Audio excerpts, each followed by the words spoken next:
Hello everyone, welcome back to നോട്ട്ബഡി.in. So ഇന്ന് നമ്മൾ ഡിസ്കസ് ചെയ്യാൻ പോകുന്നത് 8th സ്റ്റാൻഡേർഡിലെ ജെറോം എഴുതിയിട്ടുള്ള എ പ്രിസ്ക്രിപ്ഷൻ ഫോർ ലൈഫ് എന്ന് പറഞ്ഞിട്ടുള്ള ഒരു ചാപ്റ്ററാണ്. ഇത് അത്യാവശ്യം ഫണ്ണി എലമെന്റ്സ് ഒക്കെ ഉള്ള ഒരു ചാപ്റ്ററാണ്. നമുക്ക് ചാപ്റ്ററിലേക്ക് കടക്കാം. ഒരു ദിവസം നമ്മളെ നരേറ്റർ ബ്രിട്ടീഷ് മ്യൂസിയത്തിൽ പോവാണ്. എന്തിനു വേണ്ടിയിട്ടാണെന്നറിയോ?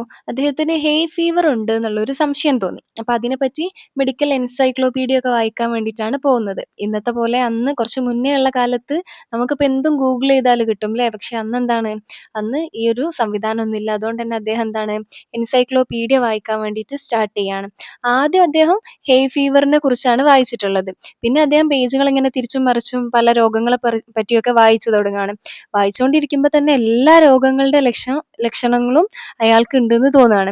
അത് അദ്ദേഹത്തിന് എന്താണ്, ഭയങ്കരമായിട്ട് ഭയപ്പെടുത്താണ്. പലവിധ രോഗങ്ങൾ തന്നെ ബാധിച്ചിരിക്കുന്നു എന്നൊക്കെ അദ്ദേഹം വിശ്വസിക്കാൻ തുടങ്ങി.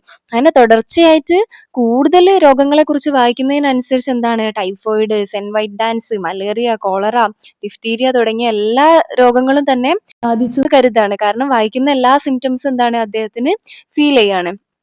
അവനെല്ലാം തന്നെ ബാധിച്ചു എന്ന് കരുതി. മുഴുവൻ എൻസൈക്ലോപീഡിയ, അതായത് A to Z ആൽഫബറ്റിക്കൽ ഓർഡറിൽ A to Z പരിശോധിച്ചു. അവസാനം മനസ്സിലായത് എന്താന്ന് വെച്ചാല്, ഹൗസ് മെയ്ഡ്സിനി ഒഴികെ മറ്റെല്ലാ രോഗങ്ങളും അദ്ദേഹത്തിന് ഉണ്ടെന്നാണ്. ഈ ഹൗസ് മെയ്ഡ്സിനി എന്ന് പറഞ്ഞിട്ടാണെങ്കിൽ കാൽമുട്ട് വേദനയൊക്കെ സംബന്ധിച്ചുള്ളൊരു രോഗമാണ്. ഓക്കെ, ആദ്യം അത് ഇല്ലാത്തതിൽ അദ്ദേഹത്തിന് നിരാശയായി. കാരണം ബാക്കിയെല്ലാം ഉണ്ടല്ലോ, ഇനി ഇതായിട്ട് എന്തിനാണ് ഇല്ലാതെ നിൽക്കുന്നതെന്ന് ചിന്തിക്കുകയാണ്. പിന്നെ അദ്ദേഹം മനസ്സിലാക്കണം, ഇതെങ്കിലും ഇല്ലാത്തതുണ്ടല്ലോ എന്ന് വെച്ചിട്ട് ആശ്വസിക്കുകയാണ് ചെയ്യുന്നത്. ഓക്കെ, തൻ്റെ ഈ അവസ്ഥനെ കുറിച്ച് അദ്ദേഹം കുറേ ചിന്തിച്ച്, തൻ്റെ ശരീരം എന്താണ്, ഡോക്ടർമാർക്കൊക്കെ പഠിക്കാൻ ഏറ്റവും നല്ലൊരു കേസാവും എന്നൊക്കെ ഇങ്ങനെ ചിന്തിക്കുകയാണ്. അതായത് ഡോക്ടേഴ്സ് പഠിക്കുന്ന സമയത്ത് രോഗങ്ങളെ പറ്റി പഠിക്കാൻ വേണ്ടിയിട്ട് രോഗികളെ ഇങ്ങനെ എക്സാമിൻ ചെയ്യും അല്ലേ? അപ്പോൾ ഓരോ രോഗത്തിനും ഓരോ ആളുകളെയാണ് എക്സാമിൻ ചെയ്യുക. അപ്പൊ ഇദ്ദേഹം ആകുമ്പോൾ ഇദ്ദേഹത്തിന് എല്ലാ രോഗവും ഉണ്ടല്ലോ. അതുകൊണ്ട് തന്നെ എന്താണ്, ഇയാളെ മാത്രം എടുത്താൽ മതി, വിദ്യാർത്ഥികൾക്ക് എന്താണ് സുഖമായിട്ട് എല്ലാം പഠിക്കാന്നൊക്കെ അദ്ദേഹം കരുതുവാണ്. മെഡിക്കൽ വിദ്യാർത്ഥികൾ ആശുപത്രിയിലേക്ക് പോകേണ്ടതില്ല, അവനെ പഠിച്ചാൽ മതിയെന്നും അദ്ദേഹം മനസ്സിൽ ചിന്തിക്കുകയാണ്.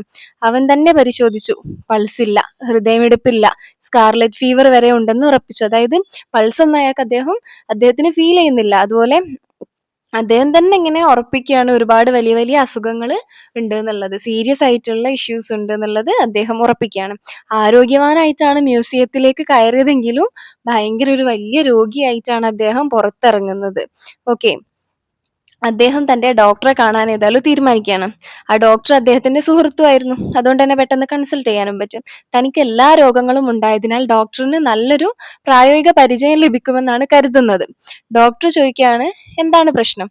അത് ചോദിച്ച സമയത്ത്, എല്ലാ രോഗങ്ങളും വിശദീകരിക്കാൻ സമയമെടുക്കുന്നതുകൊണ്ട് എന്നിലില്ലാത്ത രോഗം ഹൗസ് മെയ്ഡ് നീ മാത്രമാണ് എന്ന് പറയാണ്. ഡോക്ടർ അദ്ദേഹത്തെ പരിശോധിച്ചു, പൾസ് നോക്കി, നെഞ്ചിലടിച്ച് ഒടുവിലൊരു പ്രിസ്ക്രിപ്ഷൻ എഴുതി കൊടുക്കുകയാണ്. ഓക്കെ, അപ്പം പ്രിസ്ക്രിപ്ഷൻ എടുത്ത് അദ്ദേഹം എന്ത് ചെയ്തു, ഫാർമസിയിലേക്ക് പോയി. പ്രിസ്ക്രിപ്ഷൻ എന്ന് പറഞ്ഞാൽ അറിയില്ലേ, നമ്മൾ ഹോസ്പിറ്റലിൽ പോയിക്കാണെങ്കിൽ നമുക്ക് എന്താ അസുഖം എന്നുള്ളതൊക്കെ പറഞ്ഞു കൊടുത്താൽ അവരെന്ത് ചെയ്യും, അതിന് പറ്റിയിട്ടുള്ള കുറിപ്പ് എഴുതും അല്ലെ. ഈ കുറിപ്പടിയാണ് ഈ പ്രിസ്ക്രിപ്ഷൻ. ഈ പ്രിസ്ക്രിപ്ഷനും കൊണ്ടിട്ട് അവരെന്ത് ചെയ്തു, ഫാർമസിയിലേക്ക് മരുന്ന് വാങ്ങാൻ പോയി. എന്നാൽ ഫാർമസിസ്റ്റ് അത് വായിച്ചിട്ട് പറഞ്ഞ്, ഇത് മരുന്നല്ല എന്ന് പറഞ്ഞിട്ട് എന്താണ്, അദ്ദേഹത്തിന് തിരിച്ചു കൊടുക്കുകയാണ്. അങ്ങനെ ഒടുവിൽ അദ്ദേഹം തന്നെ എന്ത് ചെയ്യാണ്, പ്രിസ്ക്രിപ്ഷന് വായിക്കുകയാണ്. അതിൽ എഴുതിയിരുന്നത് എന്താണെന്നറിയോ?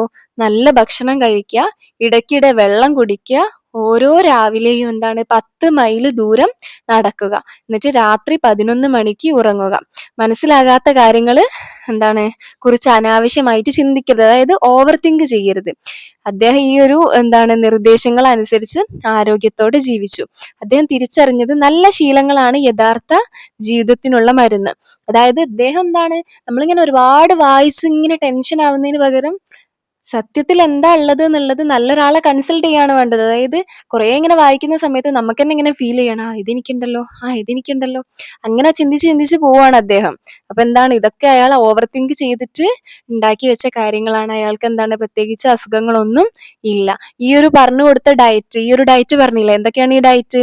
നല്ല ഭക്ഷണം കഴിക്കുക, ഇടയ്ക്കിടെ വെള്ളം കുടിക്കുക, ഓരോ രാവിലെയും 10 മൈൽ നടക്കുക, ഇതൊക്കെ വളരെ നല്ല കാര്യങ്ങളാണ്. ഇതൊക്കെ ചെയ്താൽ നമ്മൾ എപ്പോഴും ഹെൽത്തി ആയിട്ട് ഇരിക്കും.